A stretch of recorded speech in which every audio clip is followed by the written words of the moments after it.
Tantarany Dania ndrairaka izy no enotsika amin'ity sabatano ity. Dania dia zazavavy kely iray mipetraka any Moyen-Orient. Ny fianakaviany dia fianakaviana kristianina. Nampianatra azy ny vavaka ny dada sy neniny Dania ary nampianatra azy ireo hifandray tsy tapaka amin'Andriamanitra. Tsy mora ho azy ireo nefa rakizy nipetraka tany Moyen-Orient satria ny olona tany Moyen-Orient dia tsy nankasitraka ny fivavahana kristianina ary tsy nino an'Andriamanitra. Teo foana nefa ny dada sy neniny Dania nanohana azy na dia fianakaviana mahantra aza izy ireo matetika i Dania no matory tsy misakafo. Ary ny kilalaony ny akamaroany dia fanomezana avy amin'ny olona avokoa.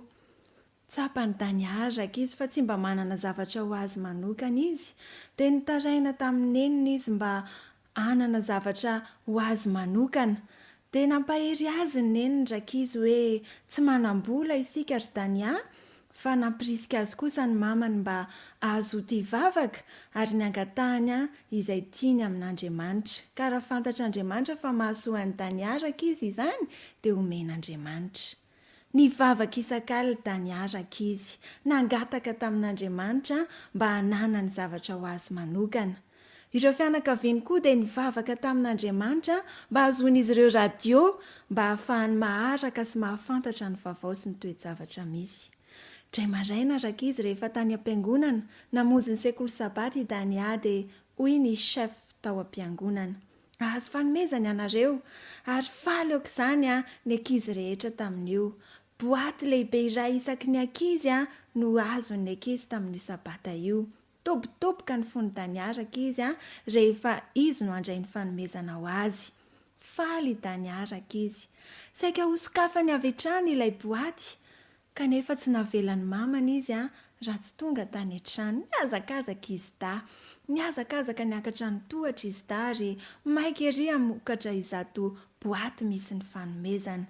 Nosokafan'izy mianaka ary ireto boaty roa ireto. Hakory ianareo ny afaliany Dania nahita ireto zava-baovao tao anatin'ny boaty. Ay avokoa ireto izany hoy daniaraka izy. Faly izy ireo satria namaly ny vavaka Dania Andriamanitra. Nosokafana ny boaty iray ary akory ihany koa ny afalian'ny fianakaviana raha nahita fa radio no tao anatin'ny boaty iray. Radio marina ity. Tena namaly ny vavaka izy efa mianaka araka izy Andriamanitra izay nivavahan'izy ireo isan'andro. Ary tamin'ny fomba mahagaga no namalian'Andriamanitra ny vavaka izay nataon'izy ireo. Rankizy, rehefa mivavaka isika ankizy dia mamaly ny vavaka izay ataontsika Andriamanitra ary amin'ny fomba izay tsy takatry ny saintsika, amin'ny fomba izay Andriamanitra ihany no mahafantatra ny mahasoa sy ny mahatsara antsika no hamaliany ny vavaka izay ataontsika. Hoy ny voalazan'ny tenin'Andriamanitra hoe mivavaha ka aza mitsahatra. Dia mampirisika antsika ankizy mba hazoto hivavaka tsy tapaka amin'Andriamanitra. Rehefa misy zavatra tiantsika hananana dia andao angatahana amin'Andriamanitra fa manome izay ilaintsika sy izay mahasoa antsika Andriamanitra izay hivavahantsika. Jésus aime les petits enfants comme moi.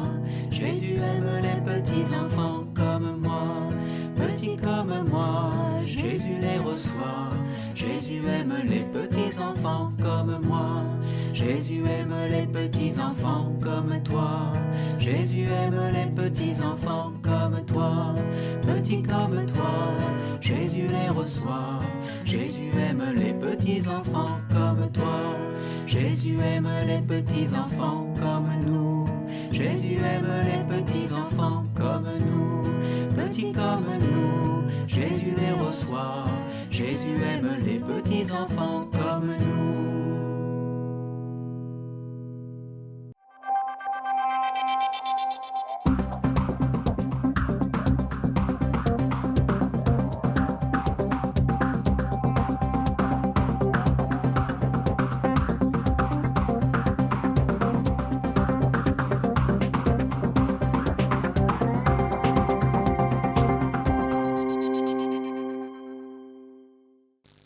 Dia hankafaliana ny fampiarabanantsika ry mpiray-fanantenana malala amin'ny alalan'izao fandaharana izay mbola hoentin'ny departementan'ny fahasalamana sy ny fahalalana onina amin'izao fotoanany sabata folakandro izao.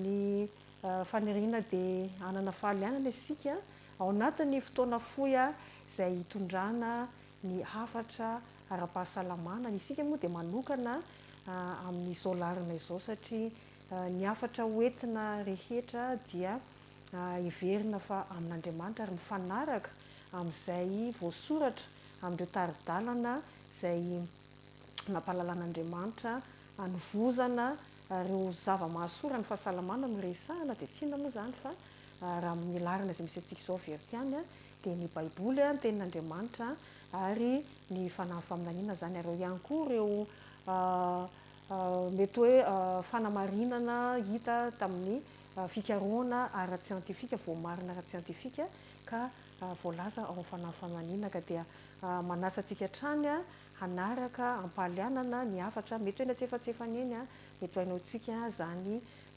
fanamarinana zany avy ao amin'ny baiboly, avy ao amin'ny fanafamaninana sy amin'ireo fikarohana ara-tsiantifika izay nataony manam-pahaizana fanaraka amin'izany. Ny lohahevitra androany izay ho jerevantsika ary dia tsy inona fa mahakasika ny fahasalaman'ny ati-doha.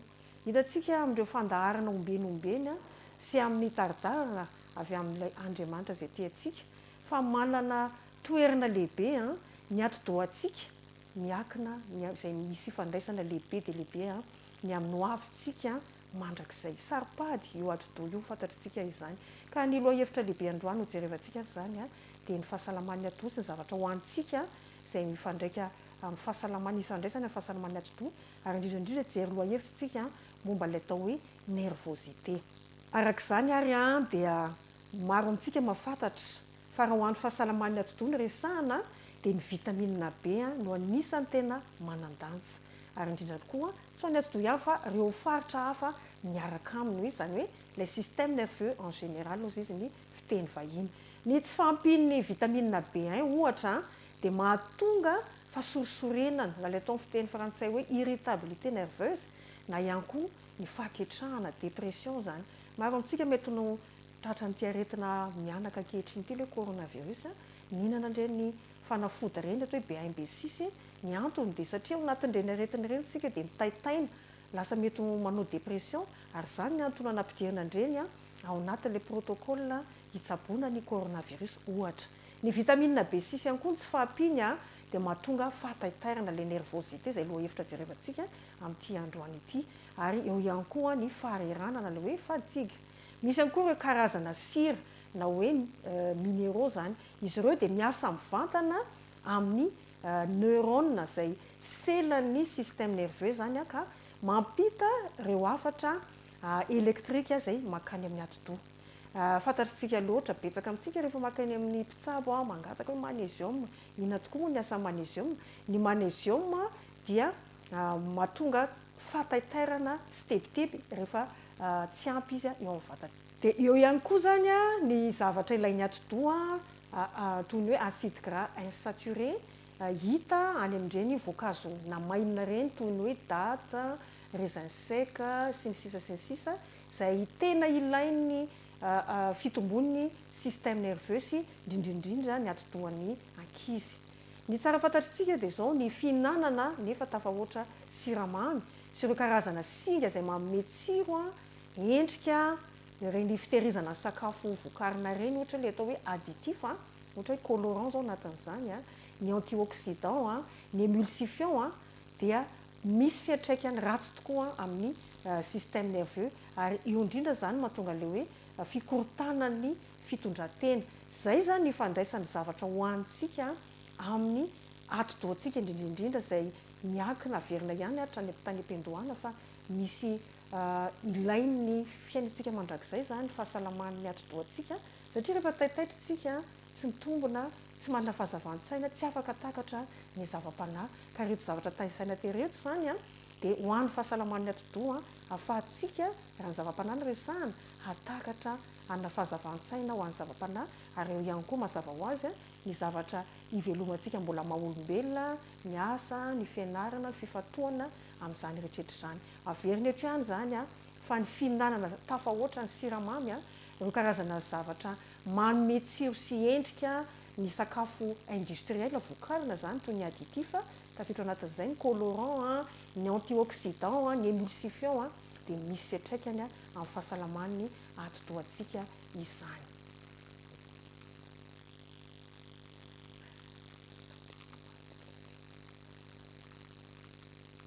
Tsy mandeha.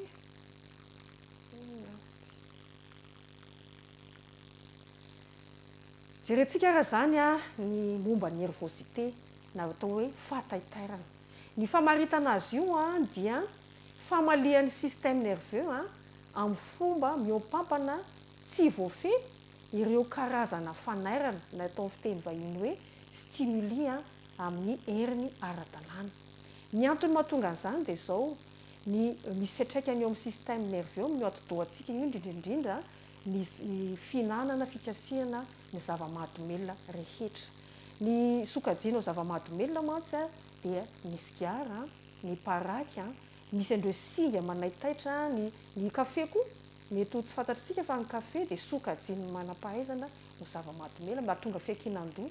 Ao amin'ny dité dia marihana fa misy ny atao hoe kafeina izay hita ao anatin'ny kafe zany. Ka rehetrarehetra eo zany dia mahatonga le fahataitairana eo amin'ny atidohantsika ary mazava ho azy fa tsy mahasalama izany. Ahoana ary ny fitsaboana ny nervosité, ny fahataitairana? Hitantsika moa zany fa ny zavatra hohanintsika dia misy fiatraikany amin'ny fahasalamana. Mazava ho azy fa ny fitsaboana izany zany dia ny fomba fisakafoanana amin'ny fomba ara-dalàna. Ahoana moa ny fomba fisakafoanana amin'ny fomba ara-dalàna dia tsy inona fa ny sakafo maraina ny tsara hisoroana ny fidinan'ny siramamy ao amin'ny rà izay mitranga iny antenatena maraina iny zao matetika mahazatra antsika le amin'ny folo dia eo antsika le hoe mitady goûter. Ka ny vahaolana amin'izay ary tsy mahatsara ny vavony marina sy ampatsiahivina antsika eto fa ny vavony dia mitaky adiny 5 iasany, izany hoe raha misakafo tsika amin'ny 7 amin'ny 12 vao tokony hisakafotsika. Ny goûter zany dia tsy taridalana tokony hohanina zany satria adiny 3 ny vavony mandevona hanina, adiny 2 izy miala sasatra ary ny tsy fanarana izay lalàn'ny fahasalamana izay dia mampikorotana ny vavony ary ny atidoha anatin'izay. Ka mba hisoroana izay fikorotana ny atidoha izay na amin'ny fomba fihinana tsy ara-dalàna dia ny sakafo tahaka ny mpanjaka maraina mba hisoroana le fidinan'ny siramamy tsy hatonga antsika ho kizitinjitina sy ho taitaitra, hisoroana ilay atao hoe nervosité. Dia averina zany fa misakafo amin'ny ora ara-dalàna ka resahana teo hisoroana izay fidinan'ny tany siramamy tampoka izay. Eo ihany koa efa miverina ombenombena ny fatorizana amin'ny ora mitovy adiny 7 sy adiny 9 ihany koa. Eo ihany koa zany hisoroana ny fahataitairana sy na hoe natao hoe nervosité dia ny fanaovana fampiasam-batana mitohy fa tsy hoe rehefa mahafinaritra na metimety ny toe-po dia manao an'izay fampiasam-batana izay tsika na hoe fahataitairana tapotapoka fa tokony atao mitohy zany ny fampiasam-batana ary ny tsara izay mety ho an'ny rehetrarehetra dia ny dia-tongotra. Afaka atao moa zany ny rehefa manao fampiasam-batana hafa dia ampiny an'io dia-tongotra io fa raha ho an'ny fahasalamany ny saina indrindrindrindra sy ny vatana manontolo dia ny dia-tongotra. Ary ampitomboina ny fihinanana andreto karazana sakafo rehetra izay ahitana vitamine B betsaka zany dia ny avoanina izany, ny germe de blé, ny tournesol, ny voan-javatra maro samihafa, ny noix, ny laitue, ny zavoka efa manomboka hita izy zao ny noix de cajou hitantsika any amin'ny faritry Majunga iny zao ny petit pois, ny fruit de la passion, ny abricot ary ny pollen. Dia izay zany mahakasika ny fahasalaman'ny atidoha, mahakasika ny lohahevitra hoe nervosité amin'ity maraina ity fa dia amin'ity hariva ity rahatsiny fa ny rariana dia mba iombany fahasoavan'ny tompo no entintsika angatantsika hera hifeza tena amin'ny fananantsika fisakafoanana ara-dalàna fa fanampiny kely fotsiny dia fadina ny dité araka ny voalaza teo aloha moa zany fa misy andreo singa manaitaitra ny dité, ny kafe, ny zava-pisotro misy alcool ary arak'izay azo atao ny ireo sakafo izay mifototra amin'ny siramamy fotsy dia ahena. Koa dia mirary antsika zany hitandro hatrany ny saina sy ny atidoha amin'ny alalan'ny fitandremana ny zavatra hohanintsika ary izany dia eo ambany fanampian'ny herin'Andriamanitra. Amen.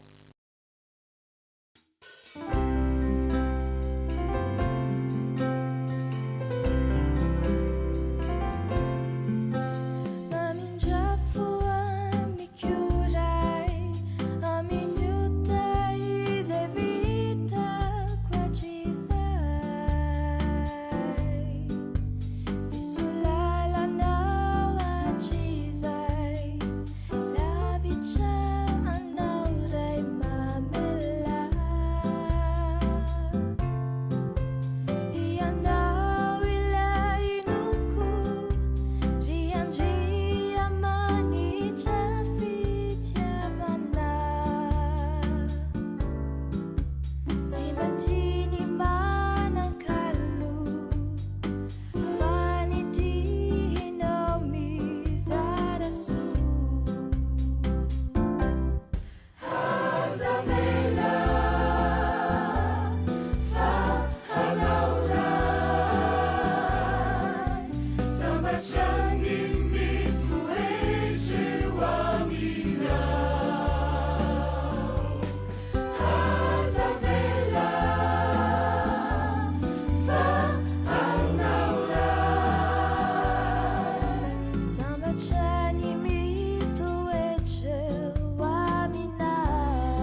mizotra amin'ny fahombiazana mizotra ho amin'ny fahombiazana fandaharana anankiray izay efa fanaraka ao amin'ny alalan'ity page ity amin'ny fotoana tahaka an'izao adetikina ny fiarabany toy ny ihany koa ny fiadanany tompo indrindra ho an'ireo tanora rehetra manjozy manaraka ny fandaharana satria raha izotra ny fandaharana dia ny tanora ny tena iantefany izao resadresaka izao kanefa ianao ray aman-dreny ihany koa isika izy atao tokantrano ato dia afaka manaraka an'izany aorianan'ity faingo ity ary ho atolotra avy hatrany ireto fahintsika ho amin'ny androany sy ny loha hevitra ihany koa.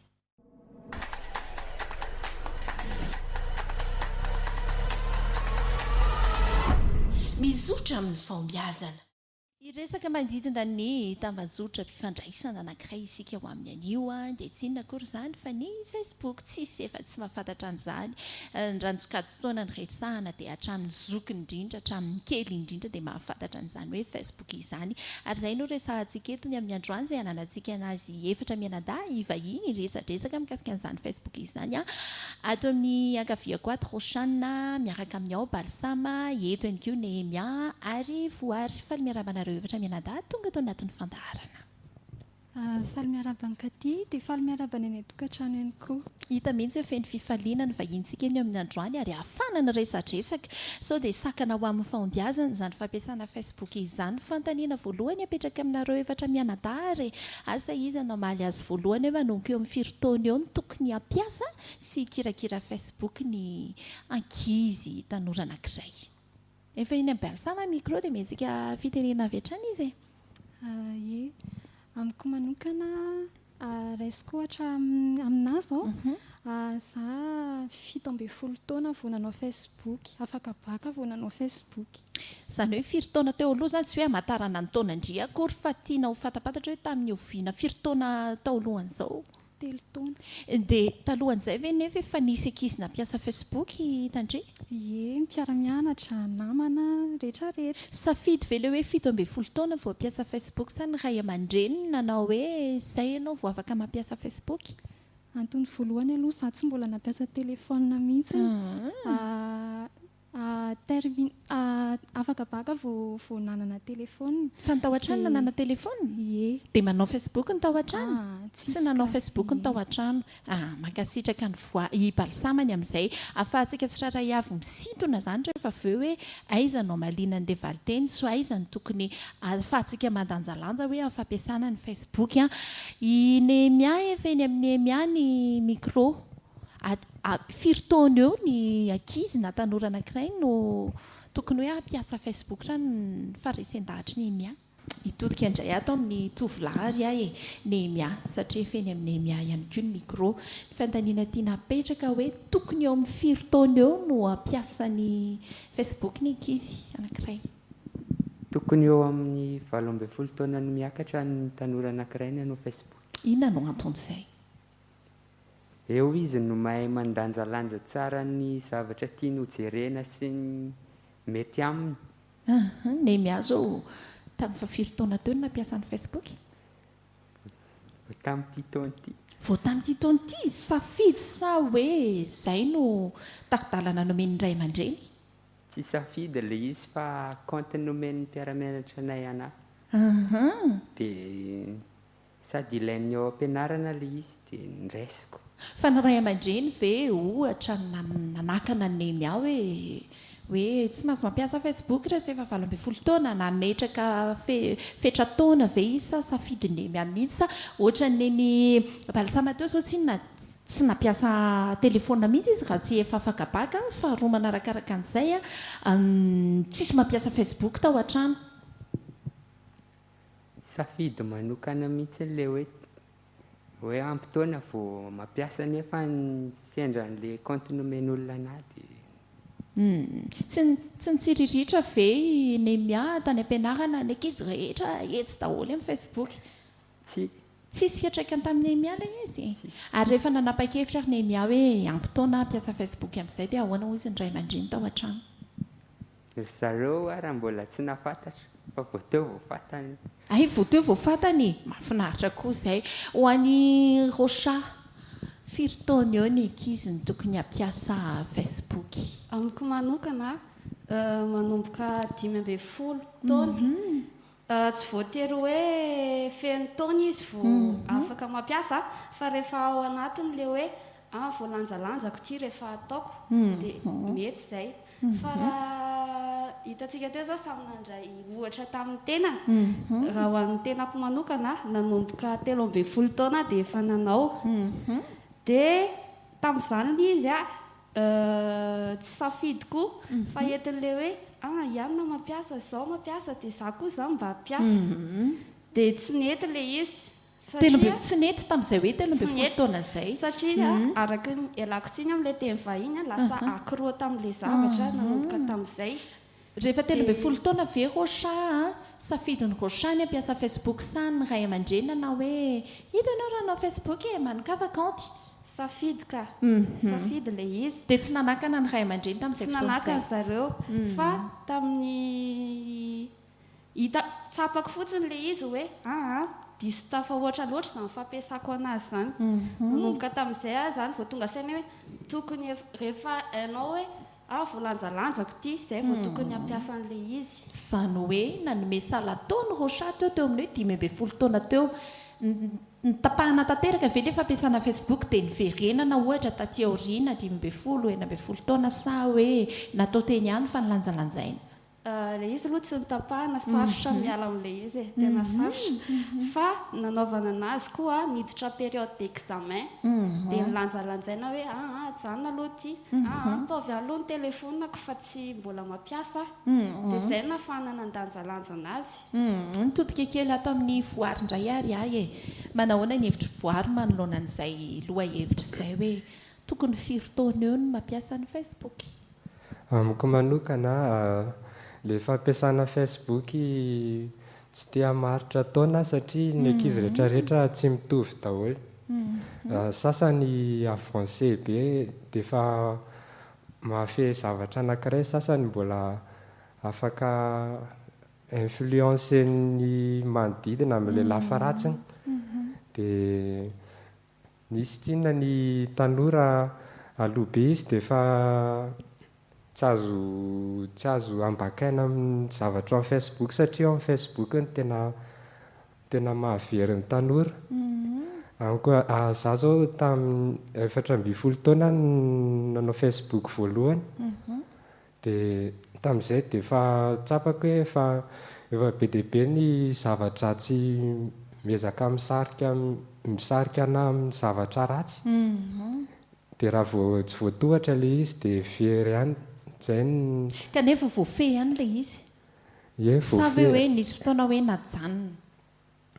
le izy rehefa tsy manana telefona aloha izay vao mijanona. fa raha mbola eo ny telefona tamin'ny voary efatra ambin'ny folo taona izay nampiasa an'ilay Facebook a safidy manokana sa ny ray aman-dreny nanome alalany.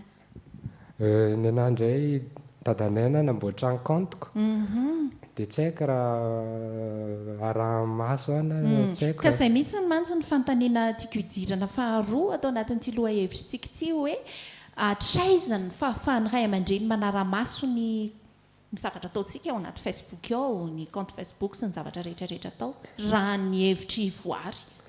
Le fanaraha-maso aloha mety mihitsiny fa ndray le tanora misy efa fetsy dia le ray aman-dreny mieritreritra hoe manara-maso izy nefa izy ohatra hoe manana compte hafa ampiasainy dia rehefa manara-maso izany le ray aman-dreny ohatra dia mety hoe amin'ilay compte tsisy afeny.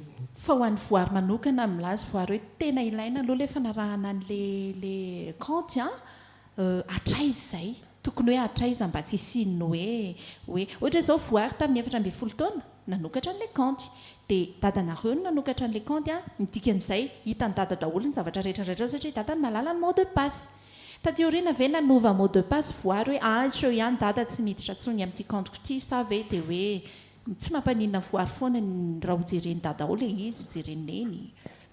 Za zany taty aoriana ny eritreritra hoe nanova mot de passe fa sombain'ny olona le compte dia tsy velona intsony dia namorona compte hafa dia izay zany dia efa tsy araky ny dadanay intsony sy fa ho an'ny voary mety izany ny fanaraha-maso ny ray aman-dreny hatramin'ny firy taona eo na mandra-pahatonga atraiza.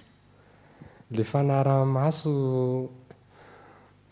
afaka arahany foana le izy fa tsy hoe tena hidirany be hatrany amin'ny message le message privé le message privé ohatra hoe manana compte izy dia afaka arahany amin'ny compteny hafa. Izay zao no hitako mety.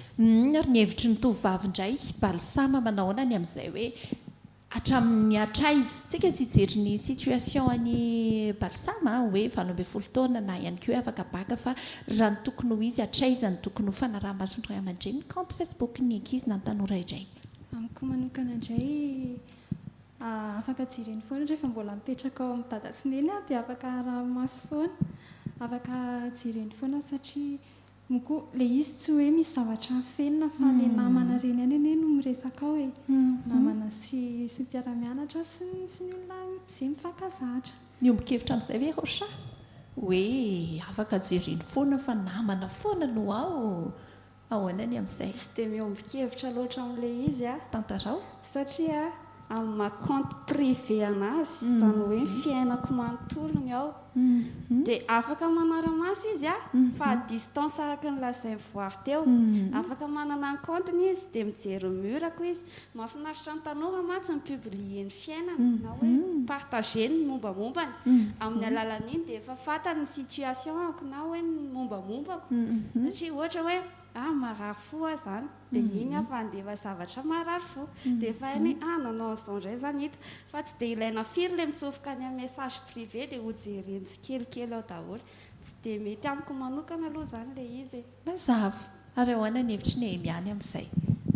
Miombon-kevitra amin'ny balsama manokana miombon-kevitra amin'ny balsama amin'ny fanontaniana anankiray iny satria le zaza raha ohatra ka zaza na tanora eo amin'ny 15 taona eo izy mbola azo araha-maso tsara fa raha ohatra ka izy efa any amin'ny 25 ans ihany izy dia ohatrany tsy mety intsony manara-maso anazy satria izy efa lehibe amin'iny. Mazava misy salan-taona tsara mihitsy ny teneniny miato ao anatin'ny tao mizotra fahombiazana izay no anton'izao fandaharana izao misy ary ve fehiny ny atoro-hevitra omenareo hevitra menadahy tsirairay avy na ho an'ny tanora na ho an'ny ray aman-dreny efa eny amin'ny rocha ny micro mba tena hoe izorana amin'izay fahombiazana izay mihitsy. Tsara le izy ary mety anampy be atsika amin'ny fiainantsika hoarina fotsiny amin'ny fianarana izay lalovantsika fa mila mahay mandanjalanja fotsiny. Ilaina ny mahay mandanjalanja balsama mitovitovy amin'izay ihany ilay izy a tsara fa misy koa azo atao hoe ratsy satria ilay izy a indraindray lasa araka ny tenen'ireo chat teo hoe indraindray tsika lasa crobe amin'ilay izy na ny sakafo a raha tsy tsaroana tsony ny torimaso tsy ampy fa arak'izay ny tenen'izay hoe ny fandanjalanjantsika azy a no zava-dehibe a sy le zavatra arahantsika ao anatin'le Facebook zany le zavatra ina moa zany filaza zany le zavatra ohatra hoe le page abonnetsika sy arahantsika ireny le hoe ahitantsika tombontsoa sy vokatsoa sy mampandroso atsika dia izay no mahatsara ohatrany no tiako amintina azy farany rehefa avy eo zany hoe hitondra hafatra ho an'ny ray aman-dreny ihany koa ny amin'ny hoe mba hampirindra ny fifandraisana ao an-tokantrano amin'ny hoe fanaraha-maso ny Facebook ataon'ny ankizy mba tsy hoe tezitra ny ankizy na ohatr'izay mandra-pieritreritra hosan'izay valiteny zay dia hitodika aminazy rola voary inona ny fehin'izay zavatra ny resantsika teo izay hafatra ho an'ny tanorana ho an'ny ray aman-dreny ihany koa le Facebook zany arakaraka ny ampiasaina azy mahatsara sy maharatsy anazy raha ohatra hoe amin'ny fianarana ny ampiasaina azy dia tsara ilay izy raha ohatra hoe ao amin'ny Facebook tsina misy hoe fisolokiana izay zao dia efa maharatsy anazy indray raha ohatra hoe ilay resaka fanaraha-maso iray aman-dreny teo raha ohatra hoe anaraka te hanara-maso zareo dia tsy araka an'izany io fa mba hampilamin-tsaina anazy dia anarina tsara ilay ankizy fa izay ny hitako hoe hevitra mety anarina tsara izy dia izy amin'izay afaka mieritreritra hoe marina izany sa tsy marina ananana fahatokiana izany ho an'ny nemiary inona ny hafatra mentsika amin'ny tanora ampiasao amin'ny lafy tsara ny Facebook fa azaly ampiasaina amin'ny lafy ratsy tsotra fohy mazava rocha inona ny mba ho fehin'izay ho an'ny ray aman-dreny mba hisiany firindrana sy ny fifandraisana tsara eo amin'ny tanora sy ny ray aman-dreny amin'ny fampiasana an'io Facebook io eny ho an'ny ray aman-dreny atokizy fotsiny zahay atokizy fotsiny zahay fa rehefa hitanay hoe matoky anay nareo dia hiezaka koa izay hicomprendre an'izay hoe ray aman-dreny koa ary matoky anay dia atretra ihany ny fetra ny anaovako an'ity ho an'ny tanora ihany koa asio fetra n'ilay izy satria lasa simba ny fifandraisanao amin'ny tokantranontsika dia izay ngambany dia mankasitraka feno any reto tanora ireto isika izay nitondra n'izay fifanankalozan-kevitra mafana dia mafana izay hoy ny fitenitsika malagasy hoe atsipy ny tady tandroko ny omby atsipy ny teny ampony malala isika rehetra tany an-tokantrano tany dia samy nisitona lesona ho amin'ny sahazatsika tsirairay avy satria izaho madoko hoe manana ny hevitra ao manokana ihany koa ianao mankasitraka anao nanaraka ny fandarana hatramin'ny farany ary isaorana ihany koa rocha isaorany balsama isaorany nemia isaorany voary nitondra ny fandaharantsika eo amin'ny androany ho tanora izotra amin'ny fombiazana le ianareo ary tsy ho anareo ihany fa ho any any an-tokantrano ihany koa veloma tompoko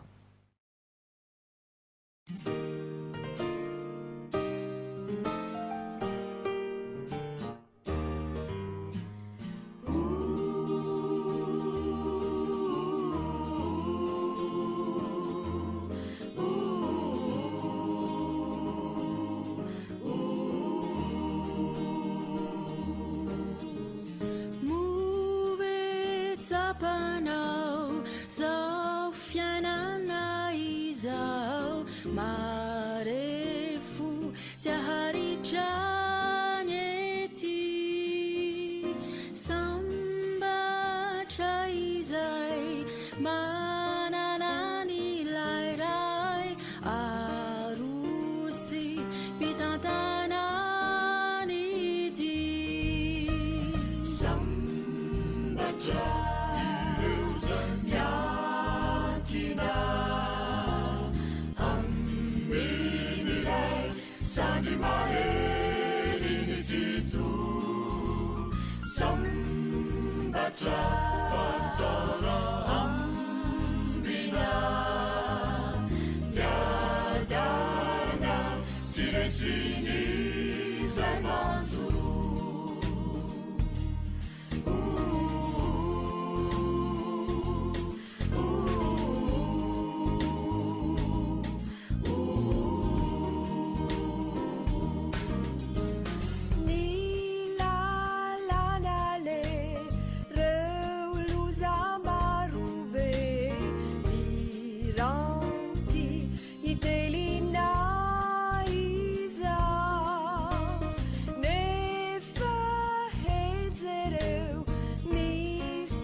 misaotranao fatsapako ilay fitiavanao zay tsy mba sasatra manatona isanandro jeso misaotranao fanamaditra efanandao ze injala fity antrany pani miamsoa jeso misaotranao fatsapako ilay fitiavanao zay tsy mba sasatra manatona isanandro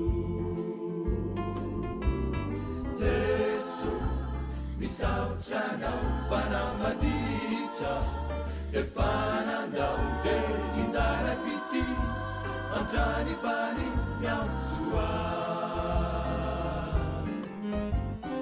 maha tsy ravina melekio faty sy lavina mipetrakoray nefatadiavina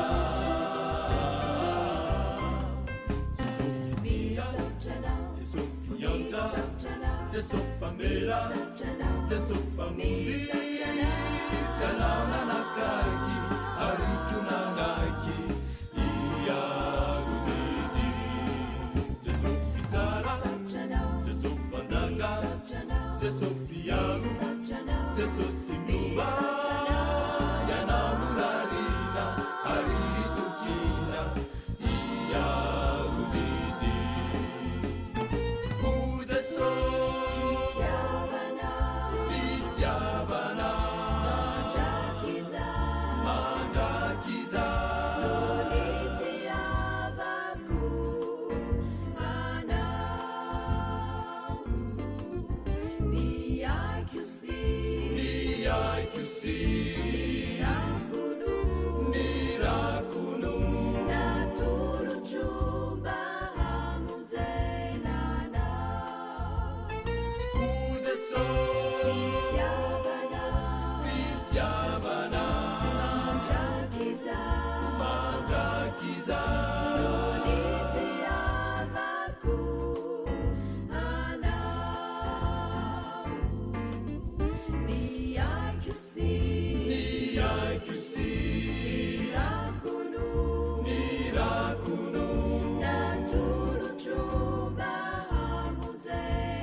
fatsapako ilay fitiavanao zay tsy mba sasatra manatona isanandro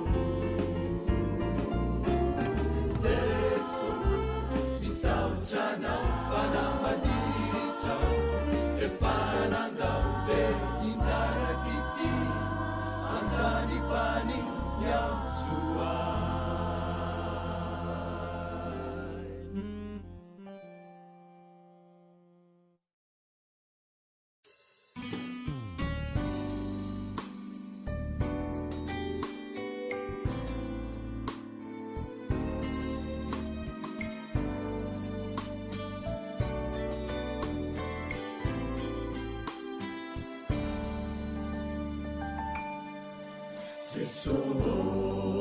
tsapako nilalangisoko talo nanizotra zadetsy manaharitra soafa no taominao mba handray sy ankato nilalanao nitondrao andanitra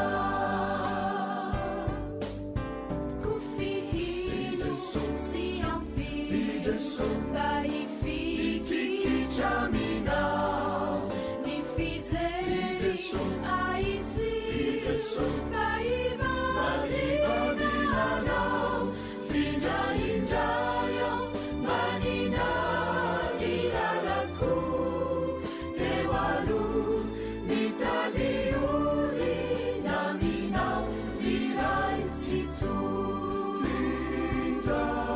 findraindrayo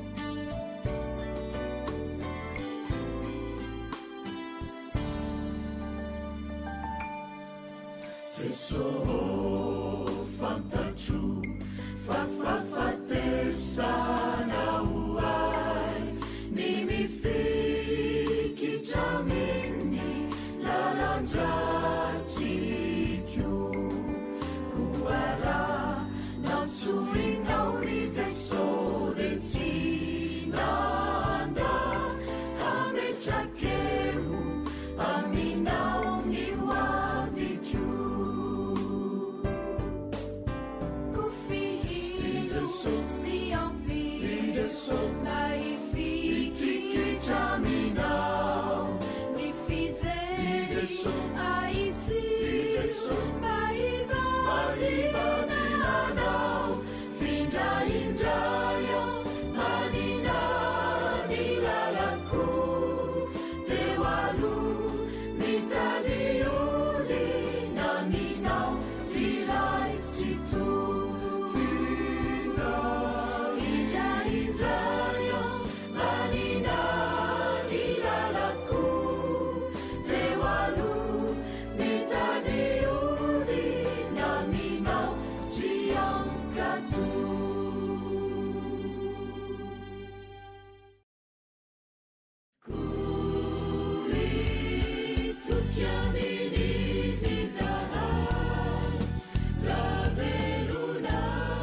Anu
这voninahitrizao dia fitiavany tsy sasatra indro mitady anao nefa tadiny fa tsy hoatsy tsy maintsy faranao mety laozany raha tsy mivony rararanao efa tsy nielanonandona ny joro teo lay Kristy nanery mafimbaiditra harikio itoetra ho amponao efeny tananyeny ho anao famonjena feno sy fity lay soizika ampandrosoy salayonenina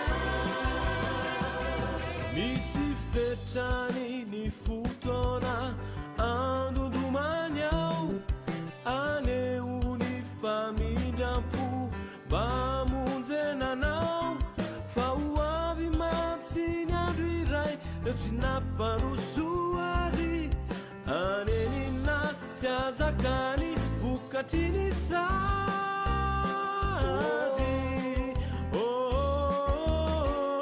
efa tsy nielanonandona ny joro teo lay Kristy nanery mafimbaiditra harikio itoetra ho amponao efeny tananyeny ho anao famonjena feno sy fity lay soizika ampandrosoy salayonenina efa tsy nielanonandona ny joro teo lay Kristy nanery mafimbaiditra harikio itoetra ho amponao efeny tananyeny ho anao famonjena feno sy fity lay soizika ampandrosoy salayonenina lay soizika ampandrosoy saonenina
Andriamanitra mamadika ny mangidy eo amin'ny fiainanao omamy.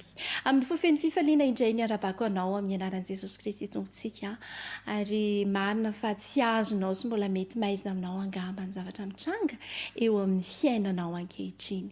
Mety marobe ihany koa ireo fantaniana izay napetrakao, mety hoe mbola tsy nahitanao valiny hatramin'izao, indrindra moa rehefa mandalo olana ianao, mandalo fisedrana mafy ianao dia manontany fa maninona Jesosy fa nahoana izany niaran'izao toe-javatra izao, kanefa hitarika sy te hitona ny sainao andinika ahatsiaro ny fomba namoahan'Andriamanitra ny zanak'Israely avy tany Egipta, nampamagavaky ny ranomasina mena, ny famatsiany sakafo an'ireo olo ireo maimaim-poana, ary tsy hoe sakafo novidiana teny an-tsena nisotro na teny an-tsena nalakamisy, fa sakafo avy any an-danitra nomeny azy ireo, ny tsonjovany azy ireo, ny famondrapo izay nasehony tamin'ireo izay tena hoe tena miariary mihitsy, ary eo ihany koa ireo fahagagana maro izay tsy voatonoko sy tsy voatanisako. Tiako aseho aminao izany hoe tsika dia manan'Andriamanitra izay mihevitra ny momba antsika tsirairay avy, ary dia ampirisika anao ihany koa amin'ny fianio ity mba hifantoka bebe kokoa ato anatin'ny fiarahantsika. Andao resitrakao hiaraka hivavaka isika hametraka eo am-pelatanan'Andriamanitra ny fiarahantsika eto indray.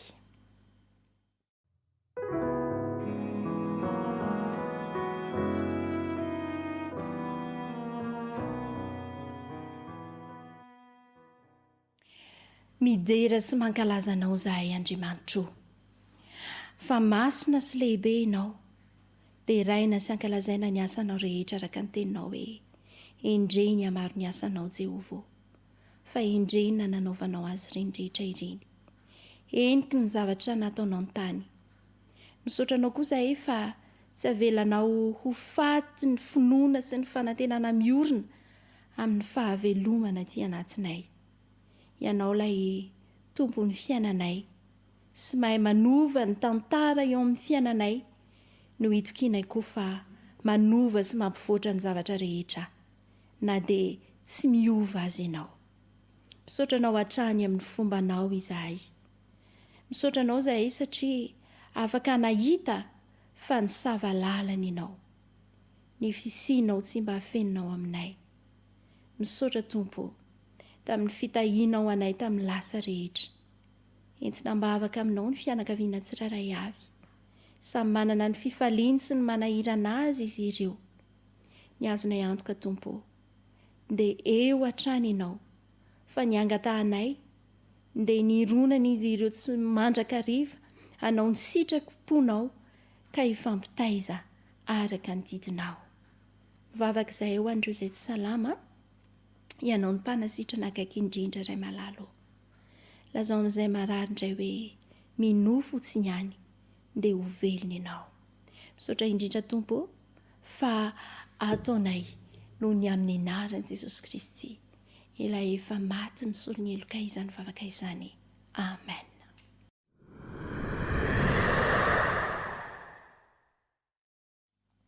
Ao amin'ny Exodosy 5:10 ny 17:20 ka hatramin'ny 4:20, ten'Andriamanitra niaina ny zanak'Israely izy io izay nanafahany Jehovah azy tany Egipta, dia avy eo nakany amin'ny tany efitra, namakivaky ny ranomasina mena, ary rehefa nivoaka ny ranomasina mena izy ireo, fantatsika tsara ny tantara fa ny fotoana ny mametra antsika tsy afaka mivalapatra ao anatin'izay, dia nangetaheta mafy ireto zanak'Israely ireto, dia rehefa nangetaheta izy dia nisotro rano, kanefa tsapan'izy ireo mangidy izany rano izany, ary rehefa nangidy ny rano, ianao mangetaheta nahita rano, nisotro rano, nangidy ny zavatra ao anatin'ny sainao voalohany dia izao ny menimenina.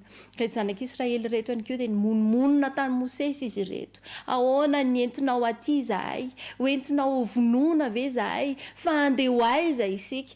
Kanefa tamin'izay fotoana izay dia nitaraina tamin'i Jehovah Mosesy, nasehon'Andriamanitra azy hazo anankiray. Io hazo io no nalainy Mosesy dia iny no nasain'Andriamanitra natsipony tao anatin'ny rano, dia indro fa tonga mamy izany. Mahagaga ny Andriamantsika. Rehefa any amin'ny Tompo isika ny mila vonjy, na inona mangidy eo amin'ny fiainantsika, dia manome vahaolana ho antsika ny tompo. Inona moa io azo io raha amin'izao vanim-potoana izay resantsika izao? Sary ny azo fijaliana izy io, izay neretan'i Jesosy ny mangidy indrindra mba hampatonga ny fiainako, mba hahatonga ny fiainanao ho mamy. Izay le hevitra heveran'i Jesosy antsika tsiraray avy ampatsahivina hatrany ny Jeremia 7:2-1. Raha tsy ny hevitra Jesosy ny antona teo amin'ny azo fijaliana izay nandalovan'ny fiainana sy nandalovan'ny tantaram-piainana isan'ny tena mangidy indrindra, tsy ho mamy ny fiainantsika. Nitondra ny aretintsika rehetra izy mba ho voavela heloka isika, nokapohana izy mba hanasitranana antsika, nalambaraka izy mba hanome voninahitra antsika, ary noesoana izy mba hanisy lanja eo amin'ny fiainanao. Ankoatran'izay, nosatroan-tsilo izy mba ho tapaka avokoa ny ozina rehetra izay eo amin'ny fiainako, izay eo amin'ny fiainanao. Ry mpiaino-tsaina, niaritra ny mangidy indrindra Jesosy mba hahatonga ny fiainanao ho mamy. Ninona mety ho enjin-javatra mangidy eo amin'ny fiainanao? Raha ekenao Jesosy, raha ekenao ny famonjeny, tsy maintsy hiova ho mamy io rehefa eo Jesosy. Te hanontany ianao hoe inona ny zavatra ho mangidy, mafaitra, tsy teliny? Matetika isika miresaka an'izany eo fiainantsika. Tena mangidy, tena mafaitra, tena tsy teliny. Kanefa dia izao, na manahoana na manahoana, fatra sy ngidiny izany. Dia izao, tadidio fa tsy maintsy miova ho mamy io rehefa eo Jesosy. Ka ny fantaniana mipetraka dia hoe momino izany ve ianao? Hoy ny tenin'Andriamanitra hoe ny fahatsarana rehetra dia ho an'izay mino. Ny olona afaka hitantara ny mangidy eo amin'ny fiainany saingy tsy afaka hanova izany ho mamy, fa manaova tahaka ny Mosesy, tsy monmonina ny amin'izay rehetra fangidiana eo amin'ny fiainana, fa avy hatrany dia makaisa mandeha mitaraina amin'Andriamanitra.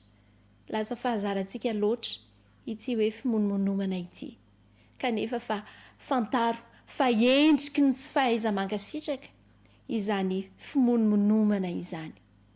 Rehefa tsapanao mangidy ny fiainanao, manatona an'Andriamanitra fa izy no hanome vahaolana anao, ahatonga ny fiainanao ho mamy indray, satria Andriamanitra dia tompony vahaolana, izay nanome an'i Jesosy mba hitondra ny mangidy indrindra, mba hahatonga ny fiainantsika ho mamy.